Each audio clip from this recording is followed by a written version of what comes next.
Hello and welcome to Unity. In this section, we're going to give you an overview of Unity's features and, in broad strokes, a few of the common tasks that your students will use while making their games. But first, what is Unity?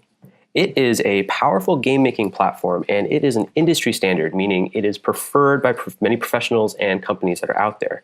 And that's for three big reasons. Firstly, it is flexible for making any kind of game, 2D, 3D, even VR, and more. Secondly, it is multi-platform, meaning that you can create games for PC, mobile, console, and others, all from the same place. Thirdly, Unity comes with a really robust asset store, giving access to many different 3D models and even some code that can make making games easier for students. In this section of the course, we're going to go over how to start a new project, a tour of the Unity interface, how to implement keyboard controls in a game, also how to implement physics and collisions, how to display UI info, how to work with cameras, how to import and animate 3D models, and even how to spawn simple NPCs and apply simple AI to them.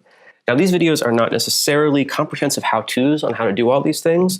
They're just going to give you an overview so that you have just the right amount of information without taking too much time. If you or your students want to do a deep dive into any of these topics, there are many resources out there on the internet, on YouTube, and other places that can teach really deep stuff about Unity. Thanks for looking at the section, and good luck. We think you and your students will find Unity to be an invaluable resource for making your games.